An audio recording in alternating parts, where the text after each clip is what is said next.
எல்லோருக்கும் வணக்கம். Kanu squad and Kanu squad 2.0 sub inspector police test batch வந்து இப்போ வந்து கொஸ்டின்ஸ் வந்து லோ ப்ரைஸில் கொடுக்கலாம் அப்படின்னு பிளான் பண்ணியிருக்கோம். ஸோ ப்ரைஸ் அப்படின்னு பார்த்தீங்கன்னா 499 தான். ஸோ 2 கொஸ்டினுமே சேர்த்து தான். மொத்தம் எத்தனை கொஸ்டின் இருக்கும் அப்படின்னா 68 கொஸ்டின் இருக்கும். இதில் ஒரு 35 இருக்கும், இதில் ஒரு 33 கொஸ்டின் இருக்கும். மொத்தம் 68 கொஸ்டின்ஸ் இருக்கும். ஸோ இதில் 7 ஃபுல் டெஸ்ட் வந்துடும். ஸோ கனு ஸ்குவாடை பொறுத்த வரைக்கும் உங்களுக்கு எப்படி இருக்கும் அப்படின்னா டேர்ம் வைஸாக தான் இருக்கும். First term, second term, third term அந்த மாதிரி தான் இருக்கும். செகண்ட் என்னென்னா அப்படின்னா இந்த 35 கொஸ்டினுமே ஃபுல் டெஸ்ட் மாதிரி தான் இருக்கும். எப்படி இருக்கணும் அப்படின்னா ஃபுல் டெஸ்ட் மாதிரி தான் இருக்கும். ஃபுல் அண்ட் ஃபுல் டெஸ்ட் மாதிரி தான் இருக்கும். ஸோ எல்லாமே இன்க்ளூட் பண்ணிப்போம். இப்போ சயின்ஸ் ஃபர்ஸ்ட் டேர்ம் எடுக்கிறோம் அப்படின்னா சயின்ஸு, சோசியல் அதில் உள்ள எல்லாமே அதுலேருந்து கொஸ்டின்ஸ் எடுத்திருப்போம். ஸோ அது கூட என்ன பண்ணிடுவோம், கரண்ட் அஃபேர்ஸும் எடுத்துருவோம். ஸோ ஜான்வரி 24க்குள்ளது ஏன் திரும்ப கொடுக்குறோம் அப்படின்னா, சப்போஸ் நமக்கு போன ஜனவரியில் எக்ஸாம் நடந்திருந்தது அப்படின்னா ஸோ எப்போ இருந்து எடுத்துருக்கலாம், அப்போவே எடுத்துருக்கலாம். கொஸ்டின்ஸ் வந்து அப்போ எடுத்துருந்துருக்கலாம். ஸோ அதனால் என்ன பண்ணியிருக்கலாம் அப்படின்னா, அதனால் 24 வரைக்கும் நம்ம கொடுக்குறோம்.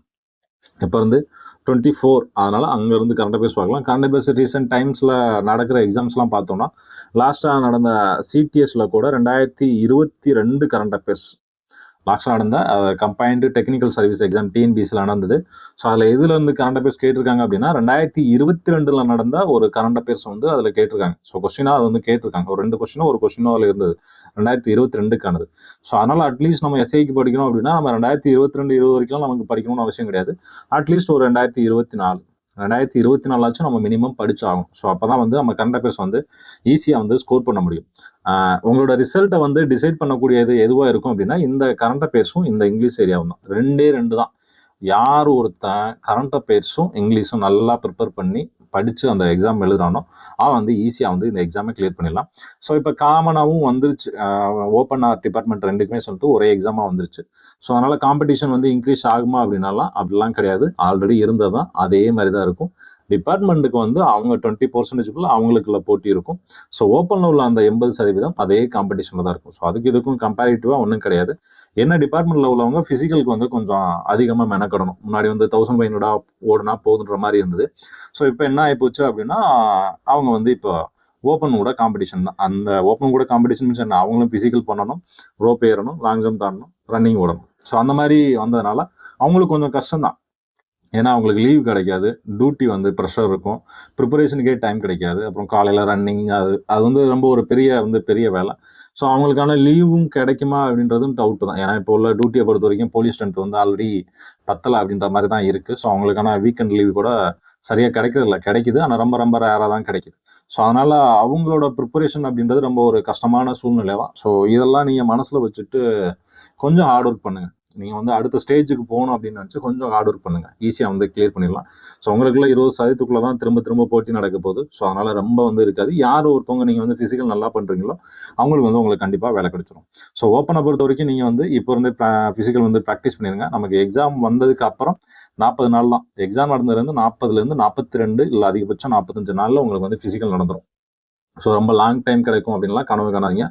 ஃபிசிக்கல் வரல அப்படின்னா இப்போ இருந்தே ப்ராக்டிஸ் பண்ணிடுங்க. நீங்கள் வந்து நம்ம இந்த எக்ஸாம் முடிச்சுட்டு பார்த்துக்கலாம், ஒரு 40 நாள் இருக்குல்ல அப்படின்னு நினைச்சீங்க அப்படின்னா நீங்கள் ஓடி உங்களோட காலை சரி பண்ணுறதுக்கு 40 நாள் ஆயிரும். ஸோ அதனால் இப்போ இருந்தே வந்து நல்லா ப்ராக்டிஸ் பண்ணுங்கள். ரோப்புக்கு நீங்கள் வந்து ஒர்க் அவுட் பண்ணுறீங்க அப்படின்னா, ரோப் வரல அப்படின்னா நல்லா கோர் டெவலப் பண்ணுங்கள். கோர் வந்து நீங்கள் எவ்வளோக்கு எவ்வளோ டெவலப் பண்ணுறீங்களோ அவ்வளோக்கு அவ்வளோ உங்களுக்கு வந்து அந்த ஸ்ட்ரென்த் வந்து இன்க்ரீஸ் ஆகும். நீங்கள் வந்து ரோப் ஏறணும்னா உங்களுக்கு வந்து ஹேண்ட் பவர் அதிகமாக இருக்கணும்லாம் கிடையாது. ஹேண்ட் பவர் வந்து நாட் அ மேட்ரு.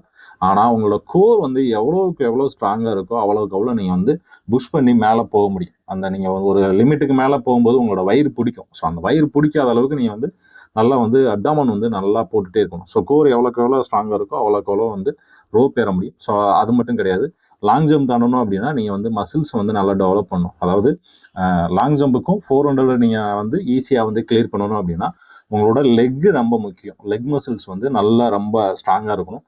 அது இருந்தால் மட்டும்தான் ஈஸியாக உங்களால் லாங் ஜம்போ 400 ஈஸியாக வந்து கிளியர் பண்ண முடியும். ஏன்னா லாங் ஜம்ப் ஓடும்போது அந்த கடைசி நேரத்தில் நீங்கள் நல்லா ஓடினீங்கன்னா தெரிஞ்சிருக்கும்.